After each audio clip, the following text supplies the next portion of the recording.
You have just one day ago or a few days ago, you have nurses who came under physical assault at one of our polyclinics. So you Mm-hmm. have a workforce where they have safety issues, where there are industrial relation tensions. So I'm just pointing out that it seems a bit disingenuous for the prime minister to say that there are no fears that everything is all hunky-dory simply because she's saying it in a smooth voice, when there is evidence within that. You can simply, sometimes some of these things you can Google. There are evidence within news reports, within official statistics that show that there are issues within the healthcare system in Barbados. And I don't need to point that out in terms of research. Many Barbadians have family members or themselves have had to visit the accident and emergency. Many Barbadians have had to encounter being on the ward of the hospital and understand where sometimes you have machinery and infrastructure within the hospital that is unavailable, and critical care and critical emergencies and critical surgeries have then to be put off because they don't have the equipment. So are we ready? I am not sure. Mm. Our healthcare system is under tremendous challenges, and yet we are now going into a policy where we're increasing the population base and increasing the amount of persons that have access to that healthcare system, and it has problems. So are we then investing in healthcare? Can the government demonstrate that along with increasing the population base through the free movement of people, are we then concurrently seeing investment into our healthcare system to the extent that the problems that we are currently experiencing can be solved for the existing population of Barbados and then can bear the load of a 1, 2, or 3% Yeah. increase in the population? You understand? So it it begs the question, when the prime minister say we are ready, are we truly ready? And the answer to that lies in all of the information that is available to the Barbadian people. And I say that I do not think, certainly from a healthcare perspective, that we are ready to have an influx of migrants into Barbados that will bring a strain on our already strained healthcare system. Let's talk a little bit about jobs. Mm-hmm. Well, let's first do housing. I'll do jobs after. You have just in recent, I think not as long as a month ago, you've had I want to say the politically correct thing and say the resignation, but we know that the gentleman was probably fired. But the resignation of the Minister of Housing, not more than a month ago.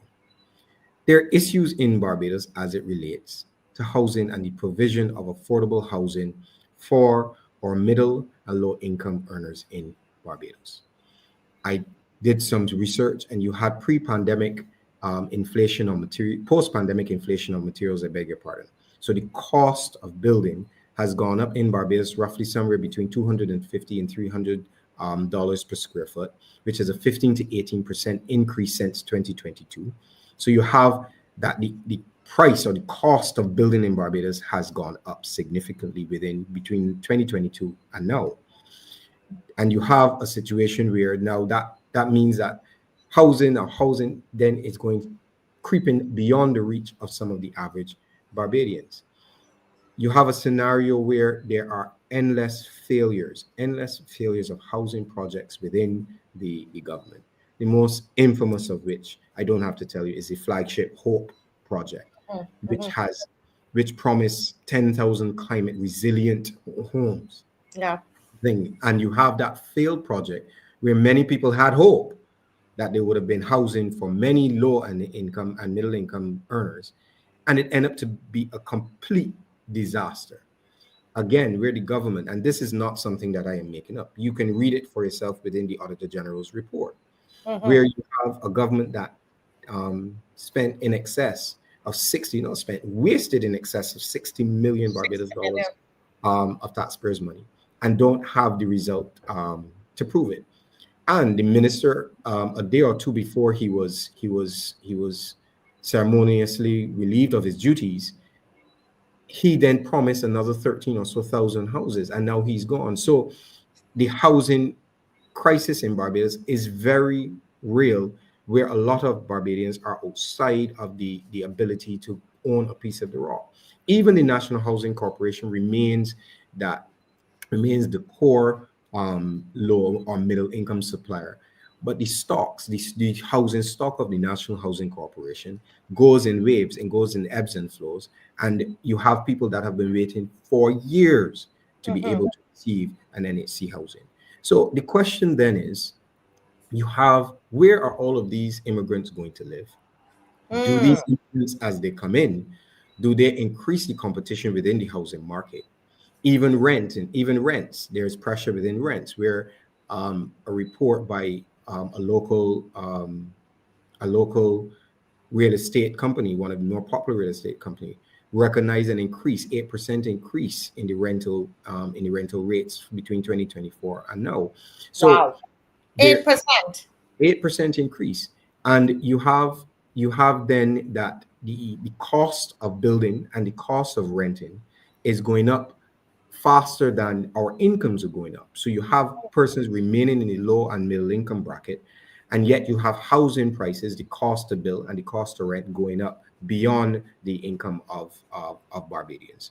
So the question then for the government, is there a plan that when you have a sudden increase in the population triggered by this new policy of immigration, does the competition for housing now increase the prices even more?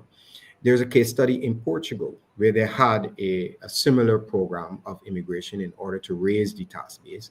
And that program came under significant challenges because the housing prices were increased based on market pressure. Mm. The pricing Okay.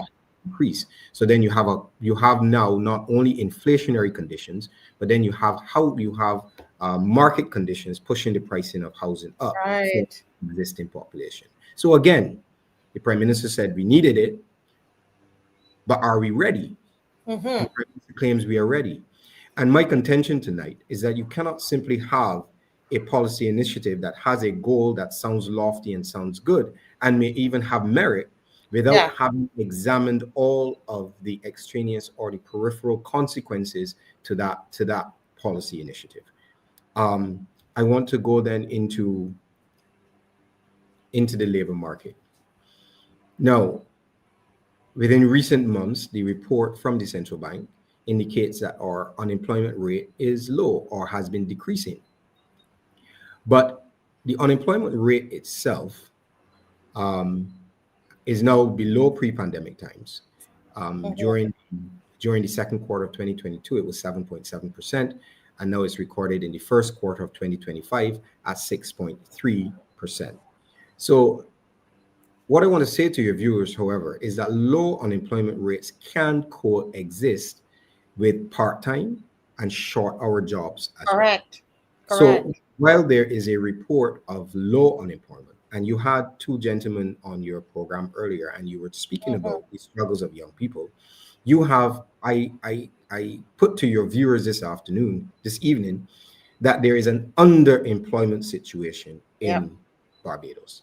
The official labor force survey shows, and this is a survey from the actual statistical the office of Barbados, shows that 5.4 thousand visibly underemployed persons were existing in 2023.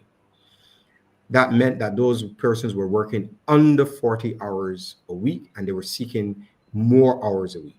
So I just want to repeat that. The official statistics. So Mm-hmm. again, this is not something that we are just making up as we go along. The official statistics out of the government statistical office demonstrate that over 4,000 people, Mm-hmm. for over 5,000 people, I beg your pardon, were actually under the 40 hours a week threshold, and they were Mm-hmm. seeking to get available hours. That is just about 4.4% of the actual working population. Working But even population. though even though there is a report of unemployment being low or even back down to pre-pandemic times, there is a serious issue of underemployment in Under. Barbados. I want to go a step further to say that there is a mixed match between the skills and the jobs that people are receiving. You had a nationwide labor survey, recognize that graduates who graduate from the University of the West Indies are working in jobs that are significantly below their skill set.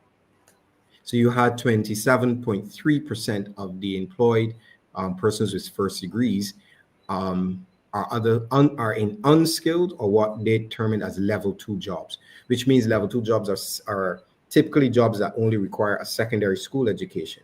So you have graduates with a first degree coming out of the University of the West Indies having to take jobs that can be filled by persons with either CXC or advanced level CXC, or persons who are typically just have a secondary school education. So again, these are statistics that I'm not pulling out of a hat. These are actual statistics that you can go and do the research yourself. So again, I want to always circle back to say, the Prime Minister said we need this policy, and she also said that we are ready. Ready. But are we really ready? And I want to bring that point home in that we wanted to say that here it is, that there is significant issues within the employment regime within Barbados, where you have underemployment, where people are below the threshold hours for the week, and you have people coming out of university degree who are underemployed, taking jobs that can be filled by persons who just have a secondary school education. But now you have an influx. You have an influx of migrant labor, and you have greater competition now within the market for those jobs. So the government has not employed strategy to give not just the quantity of jobs, but the quality of jobs, to enhance the economy with quality jobs such that your graduates here in Barbados can apply for those jobs. And yes, the migrant labor too. But if you don't have policies for job creation to go hand in hand with this migrant labor, then you have a situation where the underemployment is exacerbated because you have greater competition within the market. Competition. I heard the Prime Minister say, and oftentimes it's a bit of a bait and switch sometimes when you listen to the Honorable Prime Minister, because she tried to lay aside fears that you professionals can't just come and set up jobs here in Barbados without going through the normal procedures that are required by law. That's true. If I, as a lawyer, if I now wanted to go, maybe let's say to one of the other territories, let's say Dominica, I still would have to be called to the bar in the OECS because I couldn't practice in Dominica. So even though there would be the free movement there, Right. I would still have to apply to be to the bar there to be called to the bar in the OECS. And if there are any other licensing requirements, I would still have to go through those licensing. For example, in Barbados, you have to pay your professional fee in January and all those things. So that is true. But really and truly think about it. How many lawyers are going to pick up to go and set up practices somewhere else? That is not really the crux Well, of yeah. the migrant labor.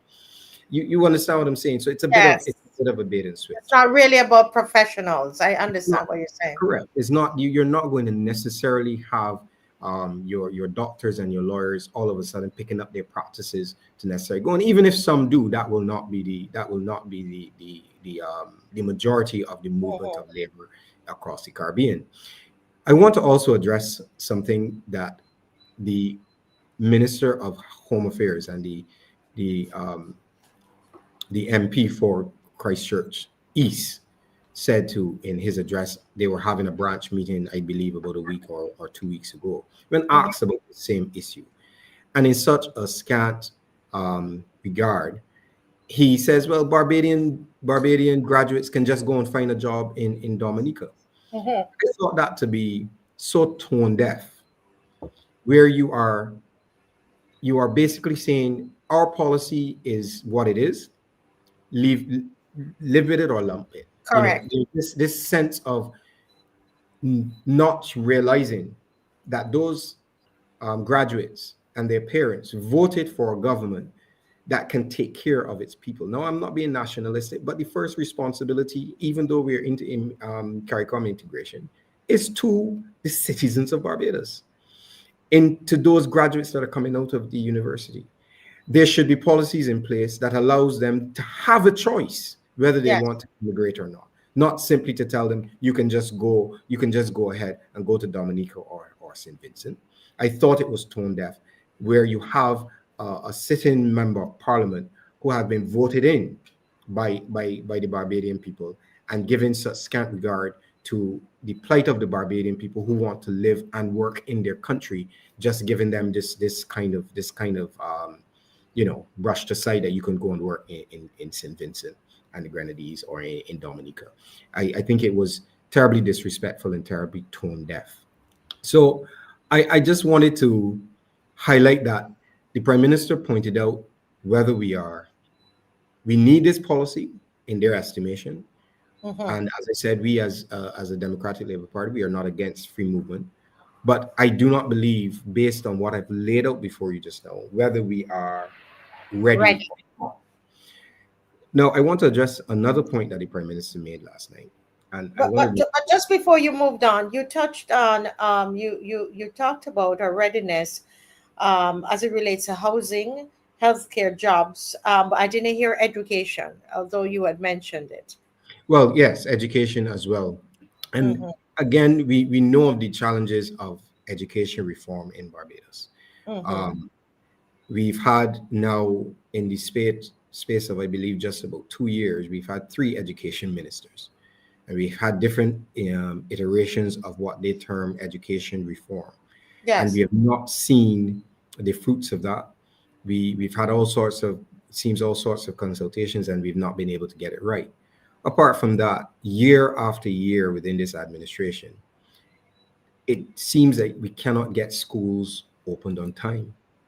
We cannot get our infrastructure within the schools to be up to par. We are building amphitheaters within weeks. We are laying down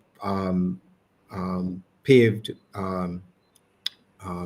areas for Yes. all of these events within short space of time, and yet a very defined period. In other words, you know when the school term is going to start, and somehow the resources, the manpower, and the effort to open our schools on time seems to be something that is beyond the capability of a government that has the largest cabinet in our history and has a supermajority in parliament. I do not think that we are ready, and this government certainly is not ready. So there are issues within education as well that need to be resolved. So in a summary, you Yes. have to take care of home. You have to be able to take care of the Barbadian people before you fling the doors wide open and say everybody else come, because what that does is that puts then additional strain on the social services. It puts additional strain on the already scarce resources in Barbados, now that it makes it even more difficult for the Barbadian citizens in order to access these services. So the idea that the Nation this morning published no job fairs, I think is disingenuous, because there is evidence that there are challenges within the healthcare system, within the housing infrastructure in Barbados, within education, and certainly within the job market and the employment situation in Barbados. So I believe that this measure is good for CARICOM. Barbados has always been a pioneer, fearless in some instances in taking the first steps towards greater integration within the Caribbean. But I do not believe that it must be done in a way simply to score legacy points or Mm-hmm. reputational points at the risk of exacerbating issues that are already existing within our society. The Prime Minister said something last night again, quite the reassuring voice. Mm-hmm. And I want to quote her. She says, "Information calms the spirit. Information calms the spirit." I want to ask this question. If information calms the spirit, and you only gave us part of the information, what happens to our spirit at that point in time? How much information is required to calm the spirit? Who makes that determination? I I I'm being a bit tongue in cheek to make this point. The Prime Minister addressed the immigration bill in her address to the nation last night, but she made absolutely no mention of the citizenship bill. These two bills are before the Parliament of Barbados. Mm-hmm. What governs the free movement of persons is the immigration bill. But So as a let's be clear for those, because I think people are conflating them. They're kind of, everything is feels like it's one thing, but you are, everybody listen up, guys. You're making a separation, and you're saying, well, it's separated, but we hear it as one. There's yes, immigration and there's the citizens bill. So he's switching now to talk about the citizens bill. Listen up. Continue, that sir. is correct. That is correct, and thank you for the clarification. And I I'm going to say that it's almost a classic tactic in political um, theater, where if you're distracted with one thing, it's almost it's almost impossible sometimes to focus on the other. In other words, if everybody's attention is drawn to talking about the immigration bill, talking about the implications of the free movement, they may miss the citizenship bill. So I call these two bills brother and sister tonight, almost twins, because the prime minister never addressed this, and I am making an appeal to the prime minister to come back to the Barbadian people and address the provisions that are in this bill and the implications of the provisions that are in this bill. The citizenship bill, as with the immigration bill, is also before the Joint Select Committee of Parliament on Governance. Mhm. So we should expect that we should have an opportunity also to comment on this bill um, once that notice comes out. What this bill does, and I'm going to try to carefully draw the nexus between the immigration bill and the citizenship bill.